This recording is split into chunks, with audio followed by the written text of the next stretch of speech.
Israel says that it has struck as many as 800 Hezbollah targets inside Lebanon, including targeted strikes in the capital, Beirut. Lebanon says more than 270 people, including 21 children, have been killed in just the last day. Now, those numbers have been rising sharply, and an official says that the death toll is the highest since Lebanon's civil war ended a quarter of a century ago. Thousands have fled from their homes in southern Lebanon to escape the bombardment, with heavy traffic on roads leading to Beirut. Israel's defense minister says operations will continue until people can return to evacuated areas near the border with Lebanon. Hezbollah says that it has launched rockets at 2 Israeli bases and that it will fight on until a ceasefire is secured in Gaza. All right, I want to pull in now journalist Karim El-Gawhari. He is in Beirut. Karim, good to see you. The Israeli army says that it has carried out targeted strikes in Beirut. Describe the situation there for us tonight. Well, this is in addition to massive strikes the whole day long in the south. There was a strike in the southern suburbs of Beirut. That's the stronghold of Hezbollah, about 15 minutes by car from here towards the airport. They are saying they targeted number 3 of Hezbollah, Ali Karaki, but there are until now conflicting reports if he is dead or survived. I think we have to wait till Hezbollah itself is either confirming his death or his survival. And Karim, we have been seeing images of thousands of people in Lebanon trying to flee their homes, trying to head north. What kind of challenges are they facing? Well, since weeks, or especially the last days, there was discussions if this whole thing will escalate into a war. For the people in the south, since this morning, this feels pretty much like a war. First, they got messages, text messages from the Israeli side telling them to leave their houses if they are near any Hezbollah positions. Then soon after, massive Israeli attacks started that are continuing until today. There was panic breaking out among the people. 10,000 made their way towards the north, towards Beirut with their cars. They got stuck, many of them, in traffic jams, and others could not continue because the security situation didn't allow. I reported of the last big war between Hezbollah and Israel, 2006. All this reminds me, took the beginning of that war, and I think I'm not the only one in Lebanon and in Beirut who has this déjà vu today. And I want to ask you about that, Karim. We've heard from Hezbollah that they're not going to back down until there is a ceasefire in Gaza. What about the people in Lebanon? Some are having to flee their homes. Are they willing to tie their own fate, their own security, to the fate of what's happening in Gaza? Well, that pretty much depends who you're asking. Of course, there's a big solidarity in the whole country with the Palestinians in the Gaza Strip. Hezbollah itself, of course, its stronghold, especially in the south of the country, there it's not only a fighter organization, it's the government, it's the social service department, all in one person. So, and it's the protection power of the Shiites in the south. They have a strong connection to Hezbollah. Maybe in other parts of the country, they are more skeptical about Hezbollah, and maybe some of them might even like the strikes that are happening now towards Hezbollah. But everyone is afraid that this is going to turn into a big all-out war where, again, the infrastructure of Lebanon is targeted. And I think there's no distinction between the people of Lebanon about this fear. Journalist Karim El-Gawhari with the latest from Beirut tonight. Karim, thank you. You're welcome. Israel's Prime Minister Benjamin Netanyahu has attended a security meeting in Tel Aviv where he said Israel's policy is to preempt threats rather than to wait for them. I promised that we would change the security balance, the balance of power in the north. And this is exactly what we are doing. We are destroying thousands of missiles and rockets aimed at Israeli cities and Israeli citizens. We are facing complex days. I ask you, citizens of Israel, for 2 things. First, to obey the directives of the Home Front Command. And secondly, to stand together with determination, responsibility, and of course, patience. All right, we want to go now to our correspondent, Tania Kraemer. She is in Haifa in northern Israel tonight. Tania, good to see you. We want to let our viewers know where you are right now. There have been air sirens going off. It's a volatile situation, practically a war zone. How is the Israeli government justifying this escalation with Lebanon, shifting the balance of power? What does that mean?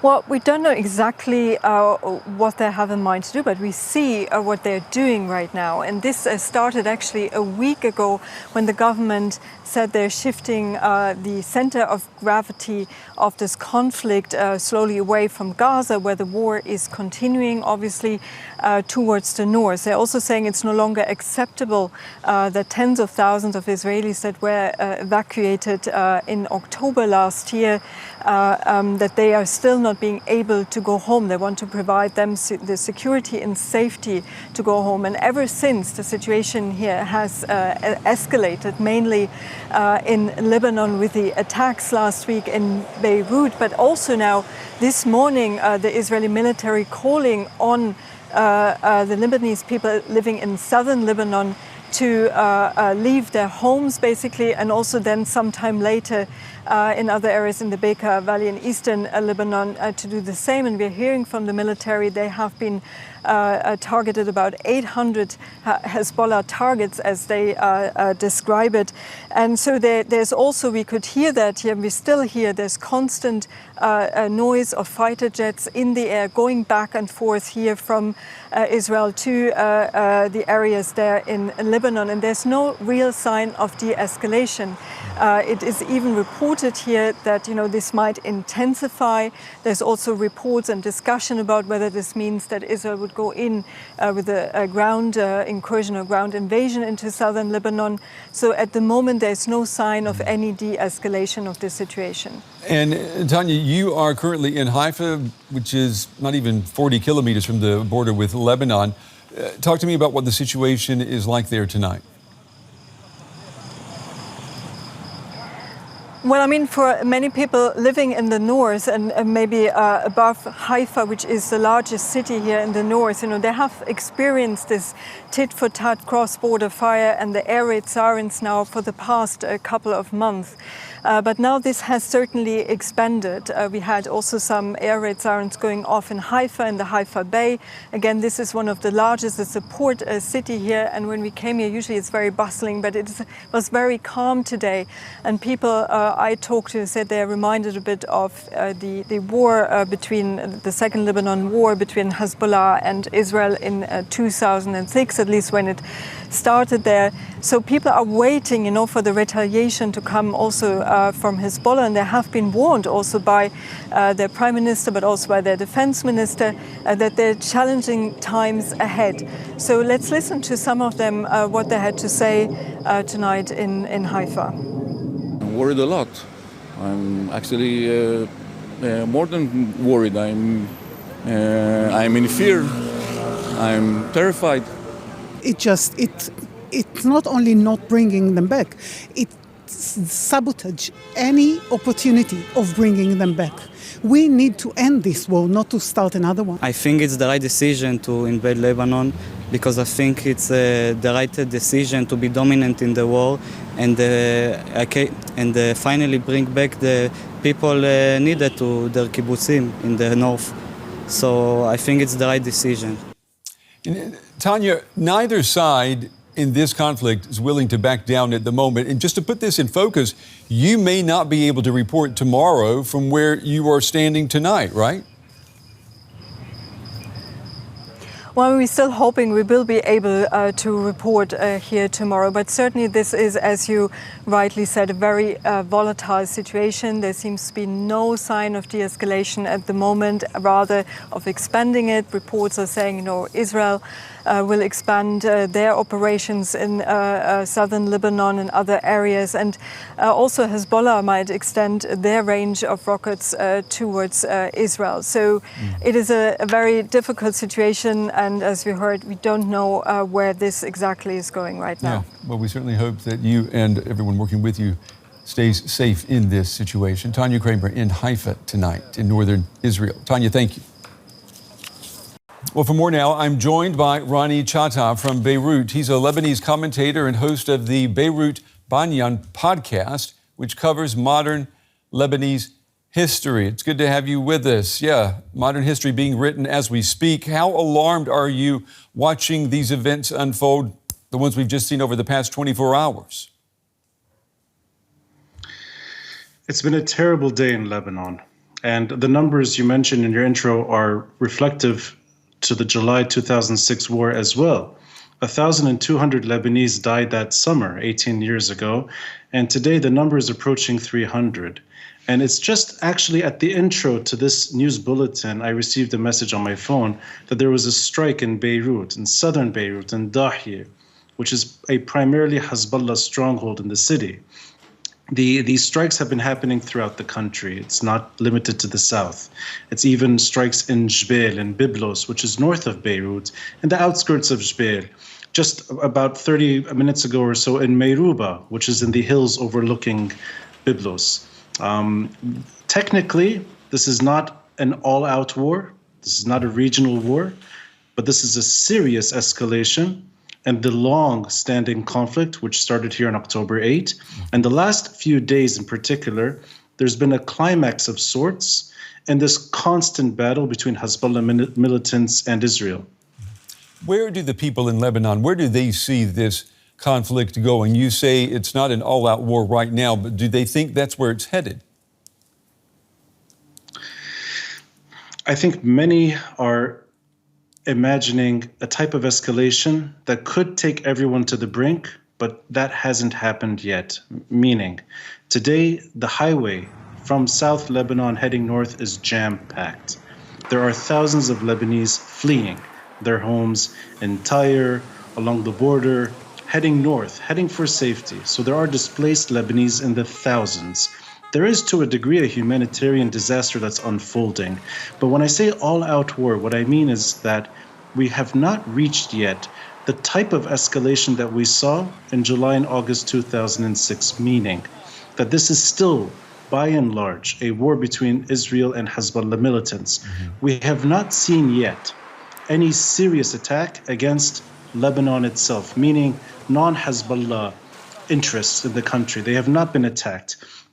Infrastructure was destroyed in July and August 2006. The airport was first hit 18 years ago. That hasn't happened. There are still flights going in and out of the country. But there is a sense of urgency. And my estimate is that beyond the human suffering, which is what we're seeing on the news already, and beyond the severe death toll, it seems to be more a failure of diplomacy in that there is no resolution on the table as of now in trying to uncouple Hezbollah from what's happening in Gaza. Yeah. That is Hassan Nasrallah's determination from day one. It hasn't happened yet. Yeah, Hezbollah says that the attacks will continue as long as there is no ceasefire in Gaza. Do the people of Lebanon, are they willing to, connect their fate, their personal fates, to that of the Palestinians in Gaza? Is the solidarity worth it to them? No one in this country voted for this war. This includes Hezbollah supporters that vote for Hezbollah in parliaments and elections. No one voted for this war. October 8, Hezbollah participated in what they considered to be a limited-scale operation against Israel in support of Hamas in Gaza. This is nearly a year ago. If you fast forward to today, there is sympathy among Lebanese in terms of human suffering. In my building alone in Beirut, there are families that have been displaced in the last few months, and today, in the last few hours, people have moved in as well. There is a human element to the story that is consistent in modern Lebanese history, but I do not sense there is wide support for what Hezbollah has done this round in Lebanon. I sense the opposite to be true. I sense the opposite in that even Hezbollah is taking a severe blow. And Hezbollah as an institution, if you will, as a paramilitary force that has been honed and has developed immensely in the last 2 decades, but is about 40 years old. I don't think this group is suicidal. The risks that they have taken since October 8 point in a slightly different direction, which is what Iran really wants from this operation. And that, I think, is happening at the moment in New York. And I sense This has more to do with diplomacy behind the scenes, leveraging security interests within Iran, rather than anything to do with Palestine and Lebanon.